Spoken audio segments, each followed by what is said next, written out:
Good afternoon, everybody. Welcome to Web3 DJs. Today we have a fantastic guest, Mr. Rob Levy. He is a filmmaker, animator, illustrator, and the founder of Dizzy Dragons NFT. Welcome. Hey, thank you. Thanks for having me. Yeah, so you're calling calling in from New York, and we were talking before the show. We're really excited. This was one of the projects. I would consider it an OG project because it came out May 1st, June 31st of last year, which was like pretty early on in the NFT world. So I'd consider it an OG project. I bought one early on. I've been holding this whole time. I've got my fused dragons, and I was so pumped when this project came out. So I'm so excited to hear your story. Maybe we can just start there. What is your background? I mean, we've got filmmaker, animator, but how did you find your way from what you were doing before into the NFT space? Yeah, and tell us where you're from. Tell us where you're from as well. I think that'd be cool to hear.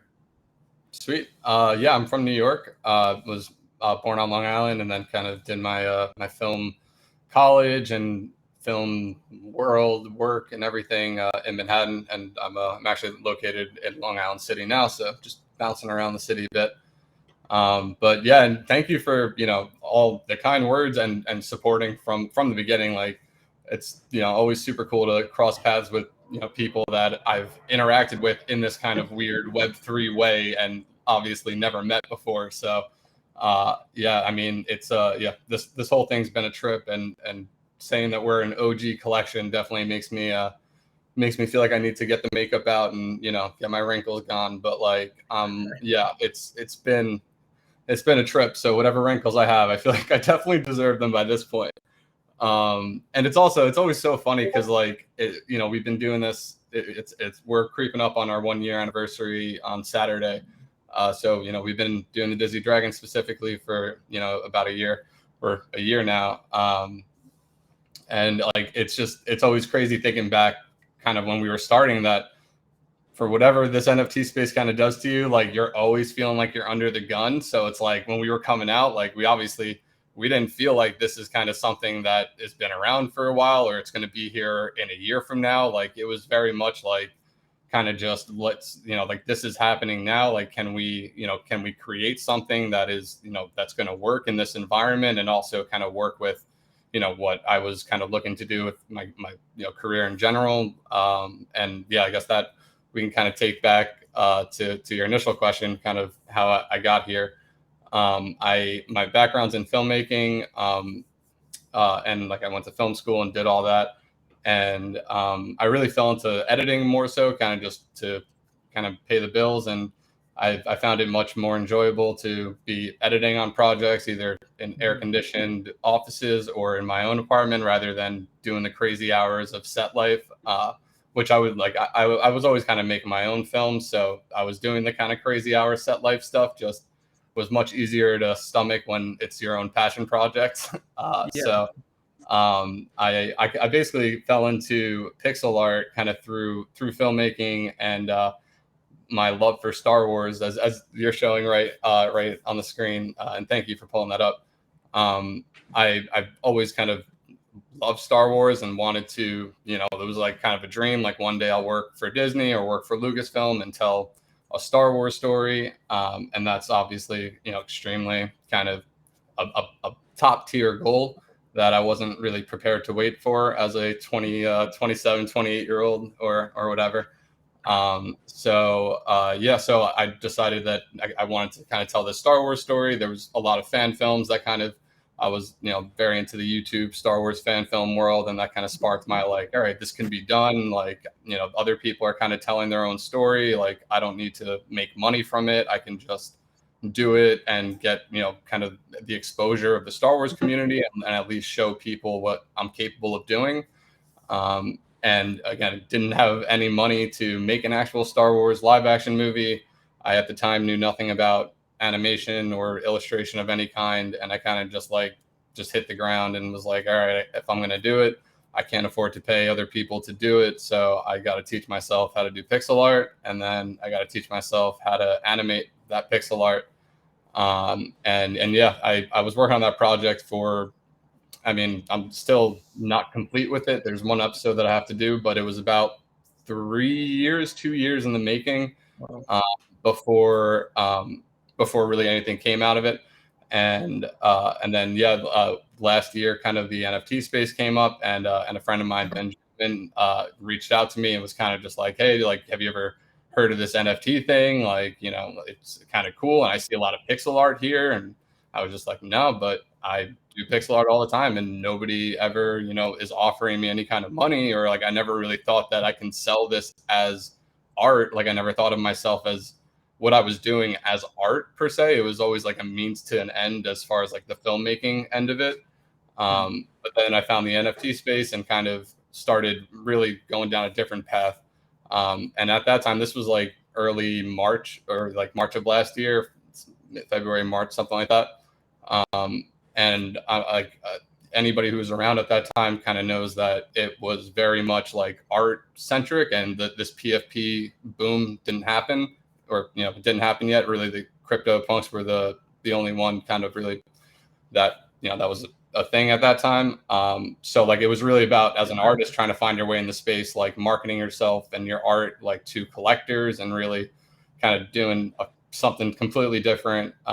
So the NFT space definitely just introduced me to a lot of new people, a lot of new kind of things. The technology of it, I really all fell in love with. And when the whole generative boom did happen, it kind of just like fell into everything that I've already kind of previously been doing, and what I've always really loved, which is, you know, character designing, world building, and pixel art. So out of that came Dizzy Dragons eventually.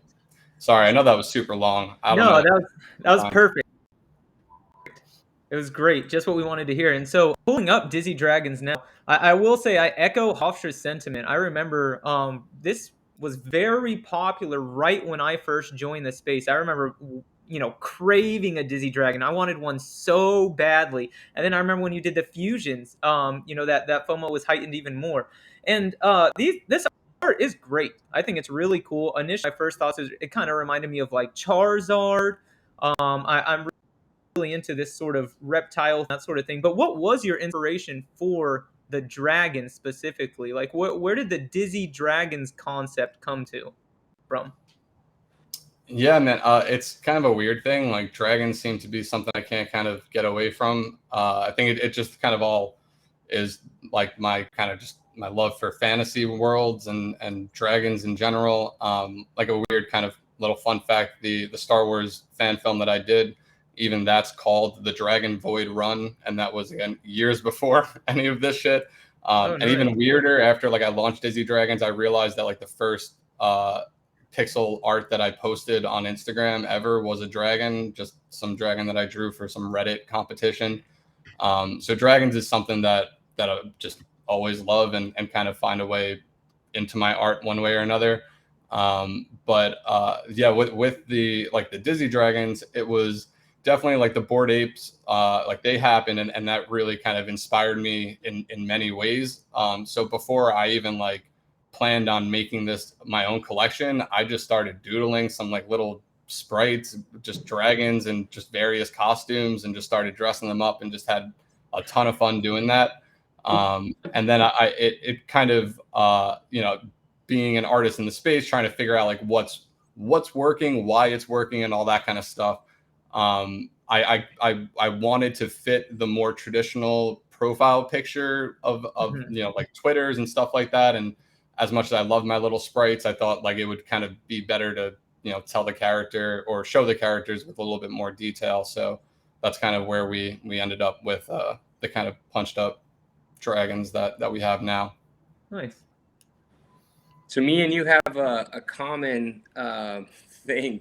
Benjamin, I didn't know him, but that's how I got in the space too. I was following him on Twitter, and then I saw the stuff, and then I ended up getting it, and I bought in because I kind of put the two and two together that you guys are working on this project. But how did that come together? So he comes to you, and then I know when I looked at the founders page, it looks like you've got you and Benjamin, then you've got Oliver, Treasure Seeker, and Matt. Are these people still the core team, or what? like how does everybody fit in the project now, or even back then? Yeah, the team is definitely, it's shaken up. I mean, as any kind of growing company goes, like we have, had people come and go. And Benjamin is like I mentioned, he got me in the space, and we go back before the space. We met playing softball. We both grew up on Long Island, and after high school, that was kind of like our way to stay young again. Like me and a bunch of my friends kind of started the softball league and just kept playing ball. And he was somebody I met through there, and like we've always stayed in touch. We were good friends, and then like I mentioned, he's like always kind of tech forward. So it definitely made sense when he reached out to me about getting into the space. So yeah, and with Dizzy Dragons, he was hungry, I was hungry. We were both kind of like figuring out a way that we can both do something that we're passionate about. And then Oliver, who is Flecktarn, I'm not even sure at this point what he's labeled as on the website. I forget. He's my creative partner who I met in film school. And he's just like a freaking lore, a genius in many ways. He actually runs his own YouTube channel. I'll plug it real quick. It's called Uniform History for any military or like kind of history buffs out there.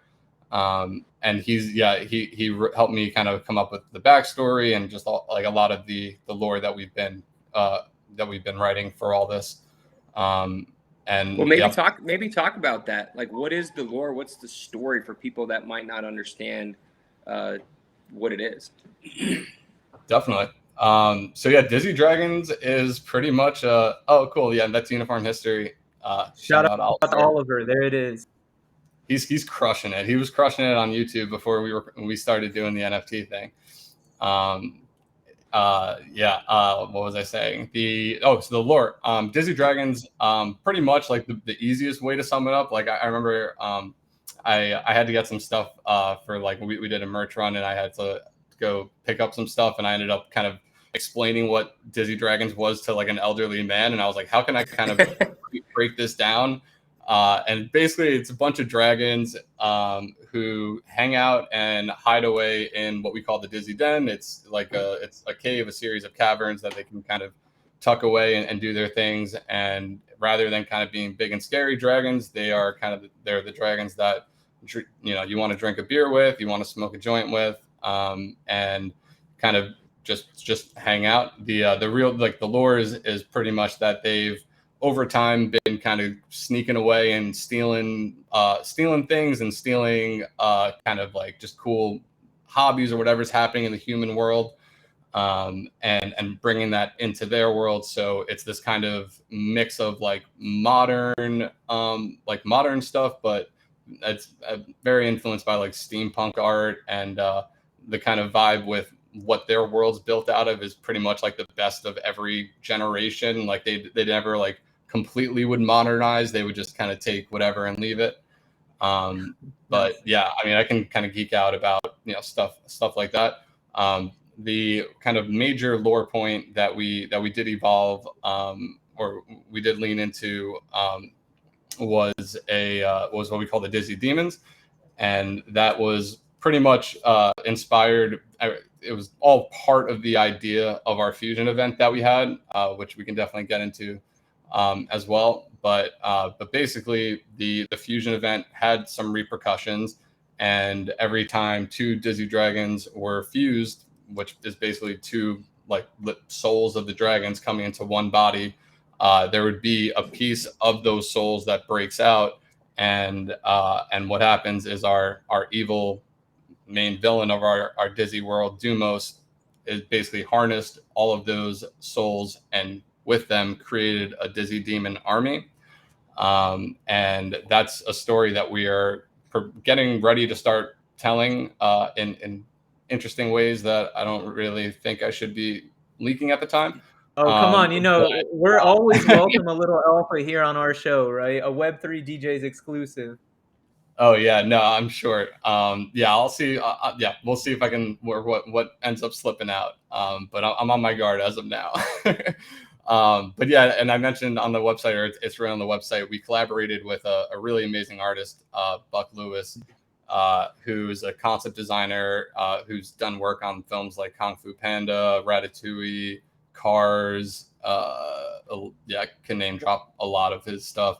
And as you see on the screen, that's his concept work that he basically handed off to us, and then I ended up recreating the characters in pixel form, which is what you see in the collection.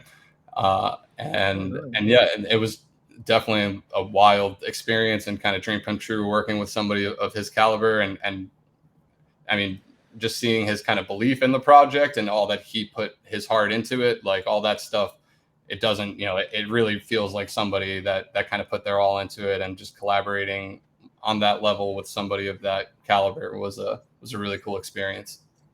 Yeah, how did that come about? Like, where'd you first get introduced to Buck? And like, was he part of your community prior and you brought him on? Did you know him through your schooling or your connections in the film world? How did you guys facilitate that? Yeah, no, man. Everything, like, as I'm sure you guys know, everything is just like kind of weird connections and interactions. And like, yeah, I met him through a friend who I'd collaborated with, like an art friend, or an artist friend, who I'd met through another artist friend, who I'd met through a musician friend. So yeah, the artist specifically that I met Buck through, he goes by 3 Panels Crime, and if you're a Dizzy holder, we've actually airdropped a collaboration that we did with him earlier on, yeah, he's a really talented storyteller. But yeah, it was just when we wanted to do Dizzy Demons, I'd reached out to him about helping me art direct the collection generally, because I had the concept, but I definitely. It was just a big idea, and like the idea of demons is so what's the word? It's so abstract. It's like, what does that mean? Is it a ghost? Is it like blah blah blah? So like it was really hard for me to really grasp on my own, and he helped, and we ended up bringing in Buck to really bring in the big guns. Nice. So you're a year in now. And man, a lot has changed and gone on in the last year. What's like the biggest thing you've learned in your first year in the NFT space? Slow down and F the hype. I mean, F the hype and trust your instincts, because like I don't mean F the hype like stay away from it. I mean F the hype like do your own research, as the space likes to say, and follow your convictions, because there's going to be a lot of tests here, a lot. So yeah, I'd feel like it's the year of being a project founder, let alone being in the NFT space, has been pretty damn wild. But yeah, if I would tell anybody, any advice getting into it, it's just know what you want to do, and stick to that, because everyone's going to tell you what they want you to do, and everyone's got their own agenda, and it ain't yours. Yeah, absolutely. Yeah, it's very similar. So like my first business, I raised about $1 million, and I remember like, oh shit, now I actually have to do this.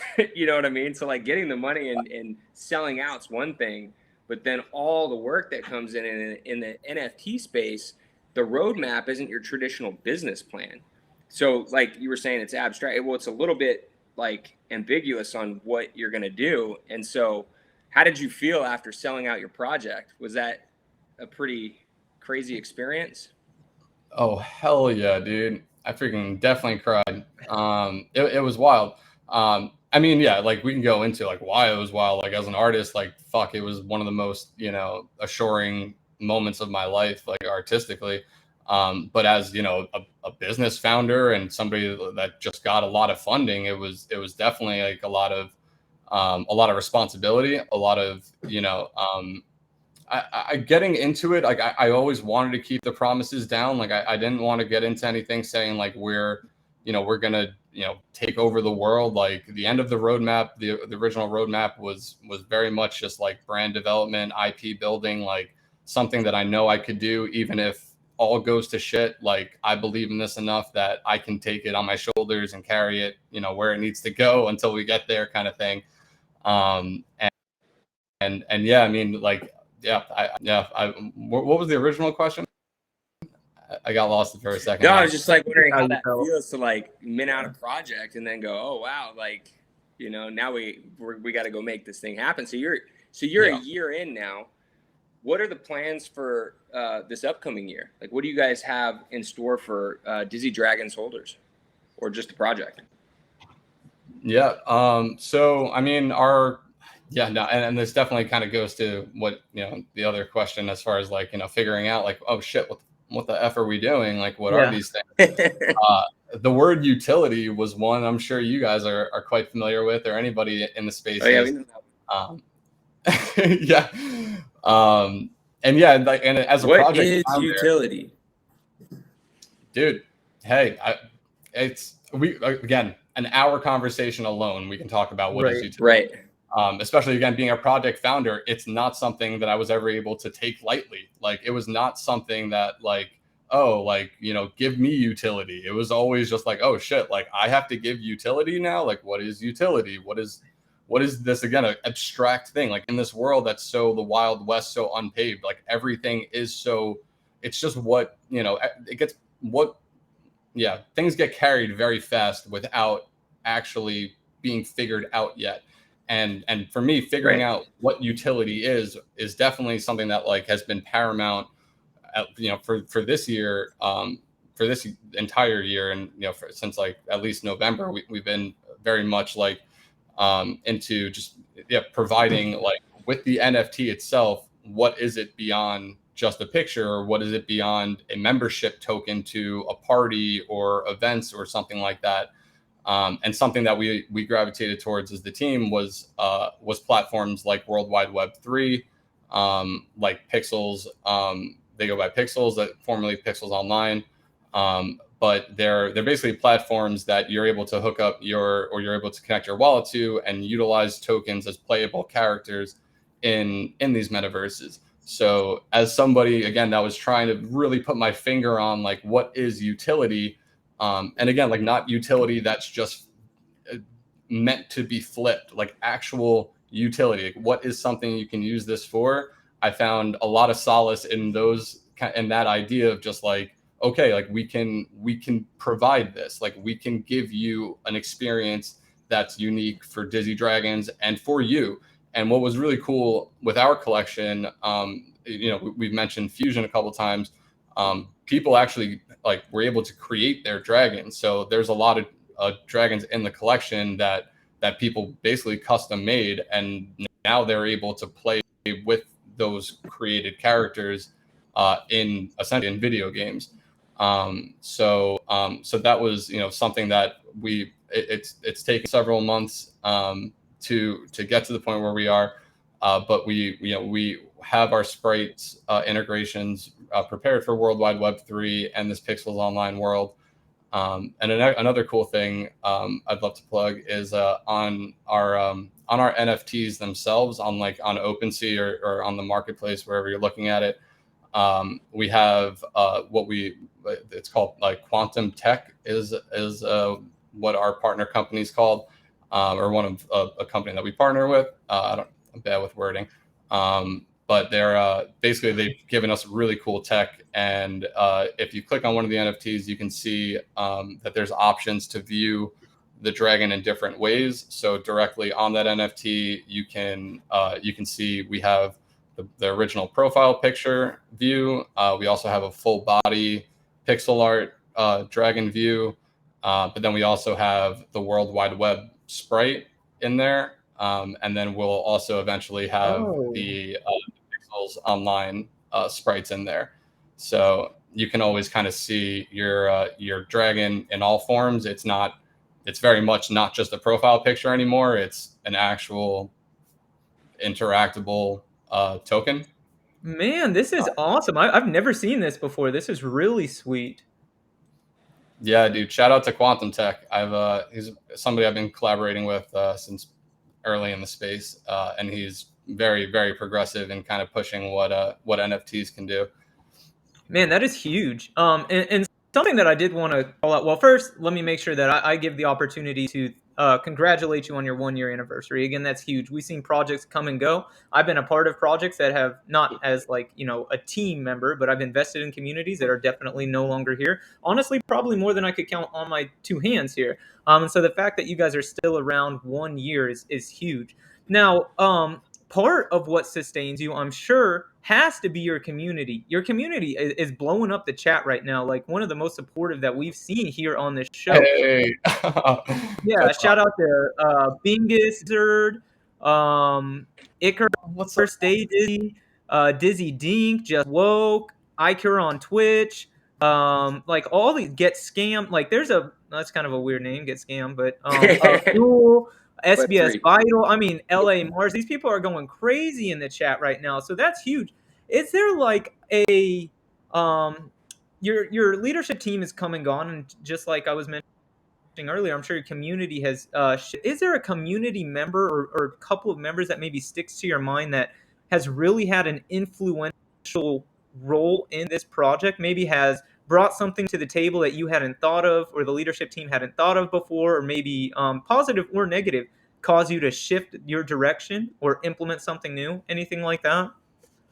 Yeah, well, I mean, firstly, I got to shout out Get Scammed.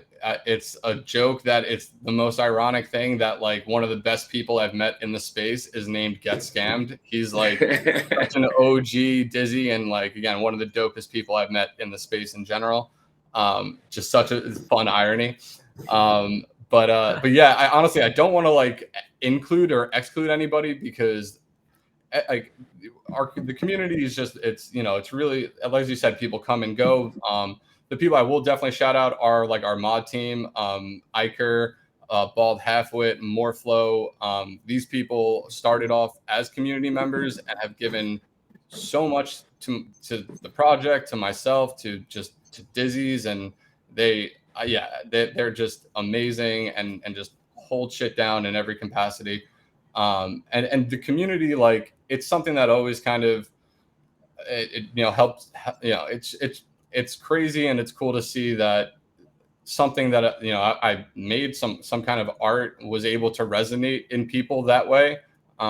It's like nostalgia clearly works, and as we see Netflix and anybody else plugging at that emotion. And I know that was something I always heard a lot of, that like the dragons and the website in particular kind of gave people a sense of nostalgia. For sure. And I definitely think that like it speaks to the actual idea of Dizzy Dragons and how strong that is, regardless of anything else, that the community and the people that fell in love with it, they still really have an awesome connection with it. So I'm just so grateful. But shout out everybody. Like, I love you all. Seriously. Yeah, like awesome. I said, man, I haven't seen this level of support in any of the other streams that we've been in. So that's really, and if they've been with you a year, it's like this guy's kind of the limit at this point. You're on the ride.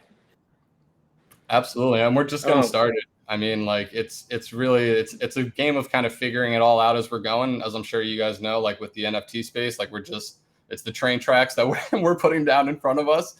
And just doing that in the most calculated way is kind of the trick. And as we were talking about before, like one of the benefits of being old and a year in the space is kind of having that time where like I'm already kind of seeing the next rush and just looking at other people and just being like, yo, you guys got to chill. You don't even know, like you got a long time. Yeah. Go ahead. Oh, sorry. I was just going to say, like, I remember even like throwing shade, not like publicly, but like in myself, throwing shade on like other founders or like people out here, like, oh, like, it's so much harder once the project launches. And I was like doing all the art, staying up late. I'm like, what are you talking about? I'm dying right now. Like, I can't wait for it to be done. There's no way it's going to be harder. And it's just like, if you think it's a marathon, like it's a fucking walk to the moon. Like, what, it's crazy. Yeah.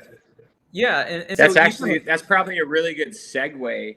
You want to bring up the spot that you were talking about, Sticky, today, because we were just talking about having a new little piece. I'll let you kick it off. Yeah, sure, absolutely, man. You know, you talked about throwing a little bit of shade, and something that we're trying to do on our show is come up with like a question or something that's unique to our show that we bring up consistently, something that's a theme. And so we're gonna call it "Beefing on the Blockchain." Now we know it is all wag me vibes and love and all of that sort of thing on the blockchain, but if you're like us, either it's a project, a person, or a theme, something on the blockchain is bothering you, and so we got to call it out here. Rob, beefing on the blockchain. What's going on? Do you have some sort of beef that you like to bring up real quick? It's My a tough beef with one. the blockchain, I don't want to offend anybody. Sure, let's hear it. One thing that might be a safe beef, we can call it that, because like, it's not targeting anyone specifically. But one thought that I have when I see, like, when I'm scrolling through the endless Twitter, you know, the endless NFT Twitter, one thought I have is like, what would you be doing if NFTs weren't a thing?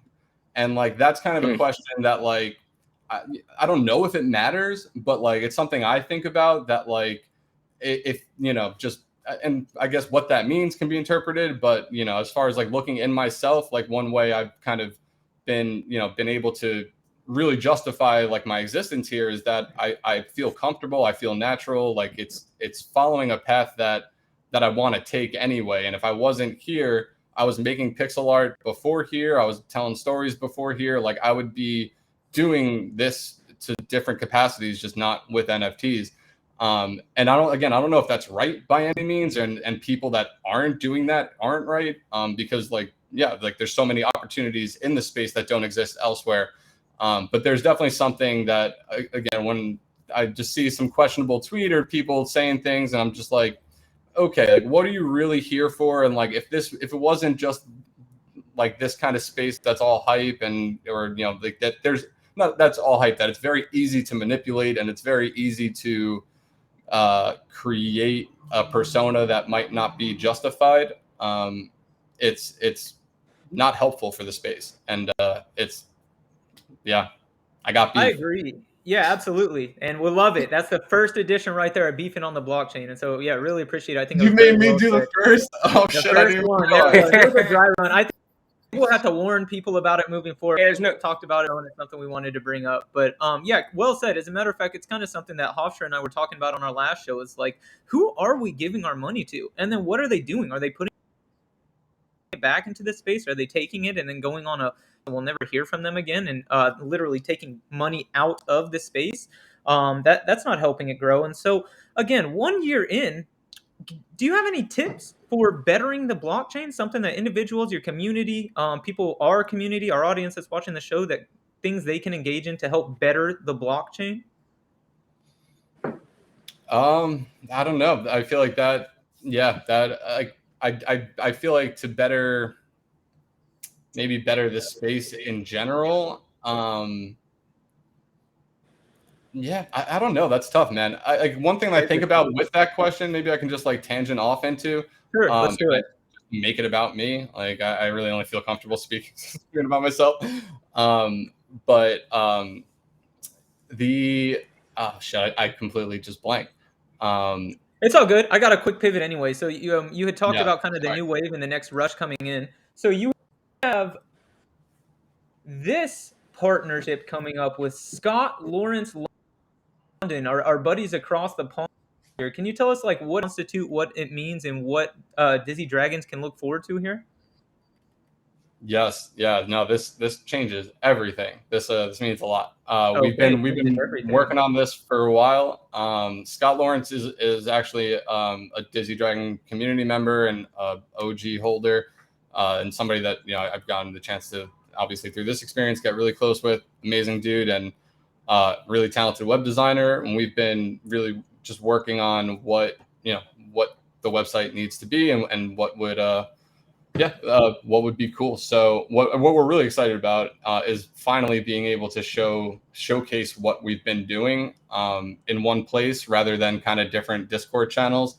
Our website right now is still our website since launch, basically, which it's going to be so sad to let go. Like I love that website to death, but as everything we've talked about on the stream, like it doesn't justify kind of everything we've got cooking up. So as far as all of our different integrations go. I'm really excited to kind of be able to just showcase the what Dizzy Dragons can actually do with that. So when we're talking to our holders, or when we're sharing information about like what are Dizzy Dragons, like we're actually able to give you that full scope. And yeah, another cool feature, actually this will be some dope alpha for anybody listening. I might get yelled at for saying it, but No, we got your back. We got your back. Don't worry about it.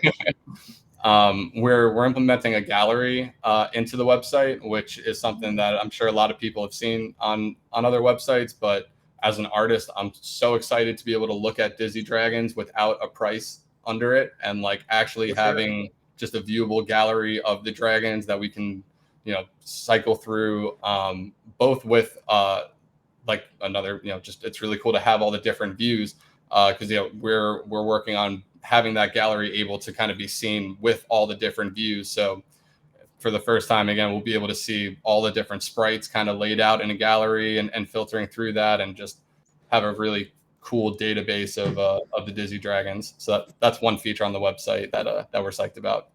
That's awesome. I'm curious, like, what does a day in your life look like? Like when you wake up, like how are you working on this project? A lot of coffee. Every day I wake up, I pretty much get coffee. That's usually where it starts. But yeah, every day is a little different. Like, I guess it can kind of get a little monotonous, but just different phone calls and different meetings.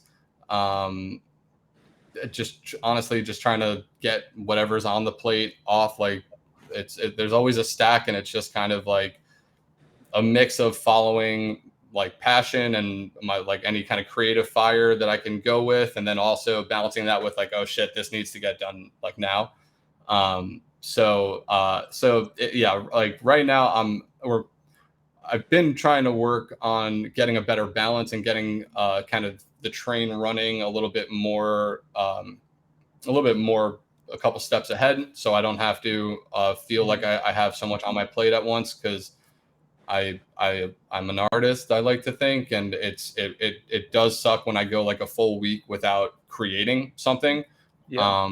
And actually, I'll use that as a little segue to plug something else. I do a weekly pixel art live stream with the whale community, which is a crypto community and really amazing people. Really the first community that like kind of opened their arms to me in the NFT space.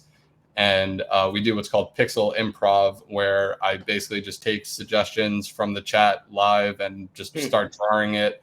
And then whenever it's done, we mint it, and then I give it away to somebody in the chat. So that's honestly just a little shout out to them, because like even though there are full weeks where I really don't feel like I get to create, and it's really business driven, I do always have that hour every Wednesday. I'm going to hop on there tonight after this. It's 7:30 Eastern every Wednesday, and I get to just create some fun stuff with them. So where do you find that? Where, like, if someone wants to go on that, where do they go? So you can go in the in our Discord, in the Dizzy Dragons Discord. We always link to it in our announcements. But the stream is through their Discord. It's their the whale community Discord. So yeah, I would Twitter. I'm so bad. I should have been way more prepared for that. No, that's cool. I just like the link on our socials. I saw something with Beeple doing that like way back when. And he would do a similar thing, and they would just throw stuff out, and then he would create art. I thought it was super cool. Oh, dude, it's so much fun. Like it was something that I was like terrified about. Like the first couple months, I would just freaking shake before going live, and like, what the hell are we gonna do? Like, I gotta finish this quick, or else they're gonna think I suck. And now I've gotten to like the community's so amazing, and like it's such a cool vibe that like. Sometimes we only do an hour every week, so sometimes it'll take me 4 weeks to finish one piece, and it's kind of just like, again, just a piece that's no pressure, like there's no strings attached to it. It's just like it's such a cool artistic experience, especially with everything going on elsewhere. It's just like, it's one thing I can legit say fuck it to, but like the other cool thing is like it has to be shown to people, like, you know, because as an artist, you can just do your fuck it things and like kind of do your doodles and have fun with that. But like, I keep cursing. I'm sorry. These. Oh, Yeah, we okay. don't care. Yeah. Fuck it. All right, cool. Yeah, these fucking things are, you know, live in front of people, and it's vulnerable. It's fun. It's free. It's just really dope. So what are your tools? Like, what programs are you using to make your art? I mainly use Photoshop. With the pixel drawings, we use an online app that's native to them. It's called Pixel Chain, and they've developed it. But otherwise, if I'm on my own, I use Photoshop pretty strictly. And my animation is either Photoshop or After Effects. That's where I've done all the Han Solo and the more complex animations. I basically draw all the characters and all the environment pieces. I'll bring them into After Effects, build them in a 3D environment, and shoot the scenes with 3D cameras. So it's this kind of like faux Paper Mario 3D situation. So yeah, Adobe all the way. That is really nice. Great. Yeah, I'm a big Adobe elf, so not quite at that level yet, of course, but definitely has a great suite of products. So let me ask you, Rob. Someone's new to the NFT space, new to the blockchain. They're just getting their feet wet. What are like the top 3 things that they should know about Dizzy Dragons? A great community was first. Like, if you don't know anything about an NFTs and like you want some people that will have you, like, I don't want to say your best interest, like we're trying to scam you, but like literally, like you'll meet good people in our Discord, in our community, that will guide you in the right way. So our community first and foremost. The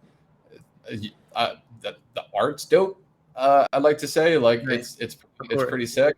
But like the utility factor, it's again a word that I cringe with, but the idea that we are that, you know, we're going to continue to offer more capabilities with the NFT. So I've always kind of liked to think that we're a good way to kind of get your Web3 experience, especially with where we are now at a reasonable cost.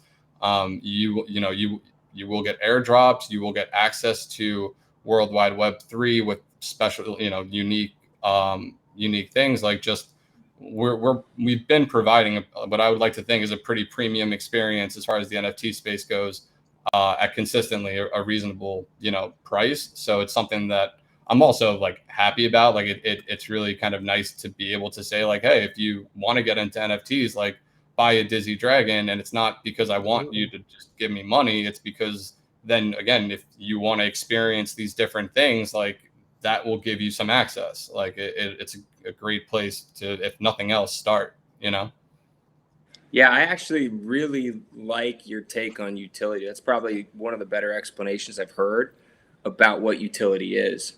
But here's a fun fact. So me and you actually met in line at the Cool Cats NFT, whatever it was, in NFT NYC. How was NFT NYC for you? I know you're from there, but what were your thoughts on it? Did you think that, I don't know if you went last year or not, but yeah, I just want to hear your take. What'd you do?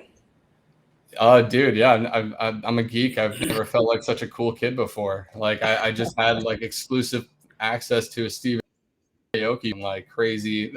It was honestly surreal. Like, the whole week was I mean, again, like, you know, depends what road we want to take this. Like, emotionally, again, as a project founder and you know, somebody that is trying to build in this space, like, it was full of so many emotions, just jealousy, hype, excitement, love, everything, like just everything balled in one, because you're seeing everything right in front of you. So it was, you know, again, from a project founder point of view, a freaking trip. But from just somebody in the NFT community, like, it was pretty damn cool.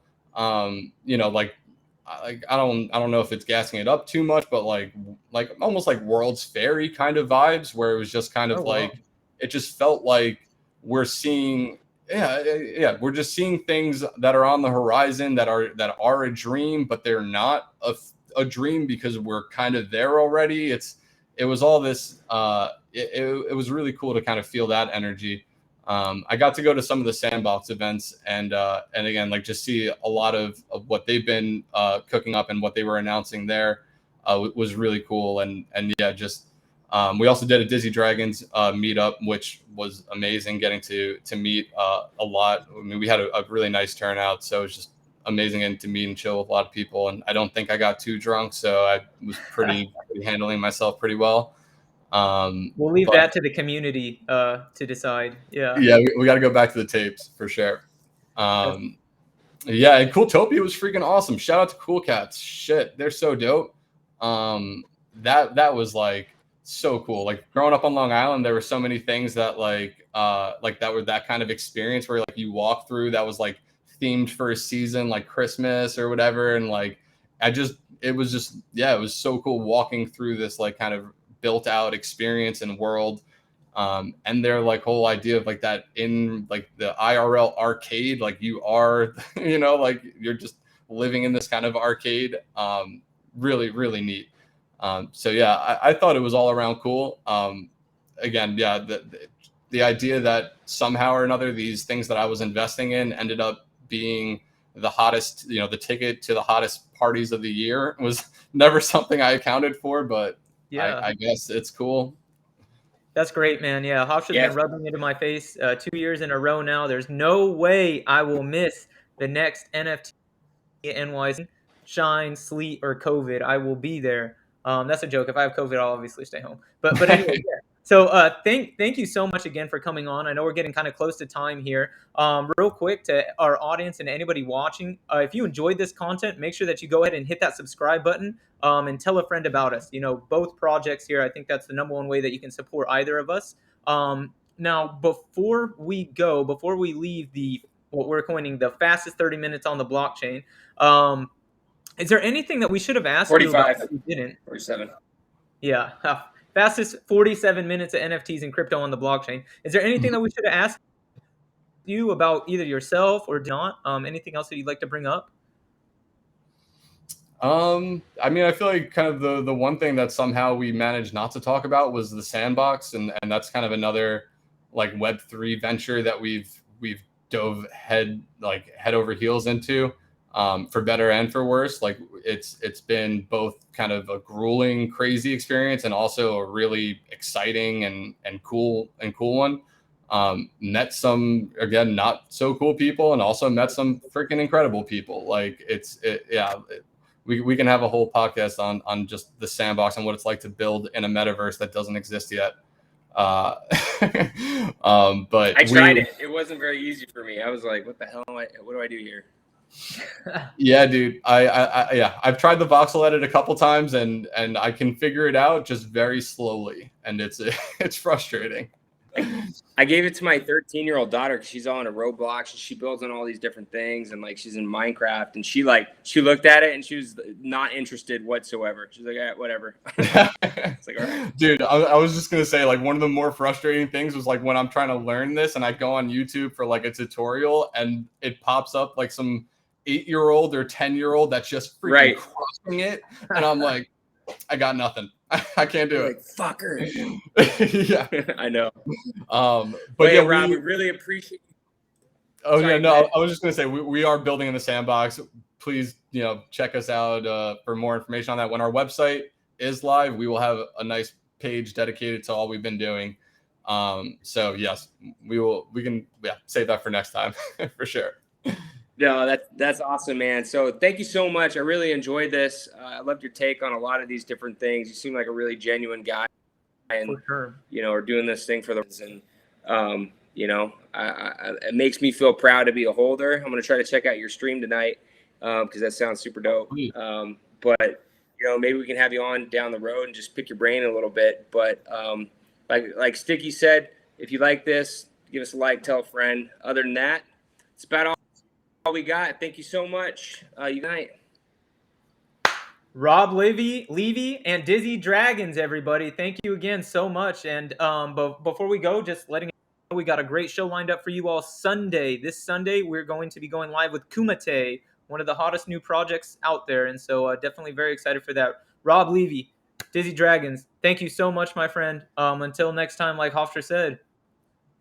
Hey, Peace. thank you guys. Much love. Peace. Stay Dizzy.